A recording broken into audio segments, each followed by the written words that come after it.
Any vacancy और any update recruitment industry के इतिहास में सबसे ज़्यादा पूछे जाने वाला सवाल। मगर अगर आप भी ये सवाल पूछते हैं तो आपको पता ही होगा कि आम तौर पे इसका कोई जवाब नहीं आता है। तो चलिए आज जानते हैं कि इस सवाल का आमतौर पे जवाब क्यों नहीं आता और साथ ही इसका क्या सॉल्यूशन हो सकता है, इस पे बात करते हैं। सबसे पहले यहाँ पे मैंने खोल लिया अपनी कंपनी का वेबसाइट। यहाँ पे आप देखेंगे वेबसाइट पे एक ये ऑप्शन है करियर। यहाँ आप देख सकते हैं जो भी रिसेंट वैकेंसीज़ है, तो आप यहाँ पे देखेंगे मैनी वैकेंसीज़।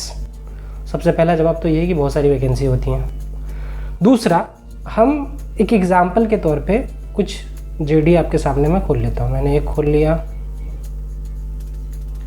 दूसरा खोल लिया और ये तीसरा भी खोल लिया।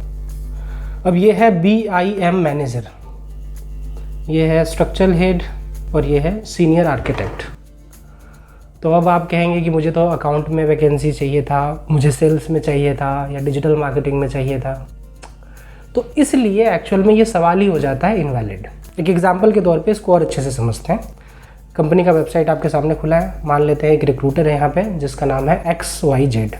अब आपसे सवाल ये है कि XYZ नाम का ये रिक्रूटर किस पर्टिकुलर प्रोफाइल के लिए अभी हायरिंग कर रहा होगा। तो एक्चुअली सही जवाब ये है कि हमको कैसे पता हो सकता है कि कौन सा रिक्रूटर, कौन सी कंपनी किस टाइम पे क्या प्रोफाइल हायर कर रही है।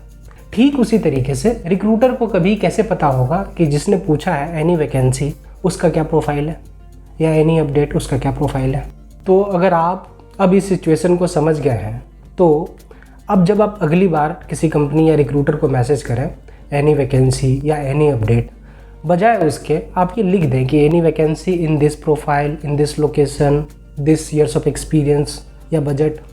ये 3-4 डिटेल अगर आप लिख देंगे, जिसका कि मैंने डिटेल इस वीडियो में बात किया है हाउ टू अप्लाई वाले में, ठीक वैसा ही है। तो अगर आप ये लिख देते हैं तो इससे क्या होता है कि रिक्रूटर की नज़र में आ जाएगा वो। एनी वैकेंसी तो लिखने वाले बहुत सारे हैं, तो पता नहीं होता ना कि रिक्रूटर को ये किसने लिखा, उसका क्या प्रोफाइल है। तो जब आप ऐसा लिख देते हैं तो उससे ये होता है कि मौजूदा टाइम में अगर वो रिक्रूटर हायर कर रहे हैं उस प्रोफाइल के लिए तो बहुत ज़्यादा चांसेस हैं कि आपके प्रोफाइल को वो कंसिडर कर लें। और अगर वो मौजूदा टाइम में नहीं भी कर रहे हैं तो एटलीस्ट आप उनकी नज़र में आ गए हैं, तो नियर फ्यूचर में अगर वो प्रोफाइल आता है तो भी आपके प्रोफाइल को कंसिडर किया जा सकता है।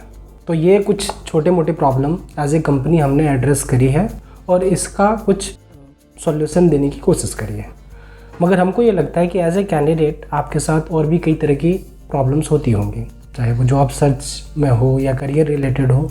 तो इस चैनल को बनाने का हमारा जो मकसद है वो ये कि हमने एज ए कंपनी बहुत सारी प्रॉब्लम्स को नोटिस करी हैं जिसके कोई जवाब कहीं आमतौर पे नहीं मिलते हैं। तो हमारा रिक्वेस्ट आपसे ये है कि हमारे वीडियो को आप ज़्यादा से ज़्यादा ऐसे लोगों तक शेयर करें जो जॉब और करियर रिलेटेड इसी टाइप के इशूज़ से जूझ रहे हैं, ताकि हमको इस टाइप के वीडियोस और बनाने का मोटिवेशन मिले।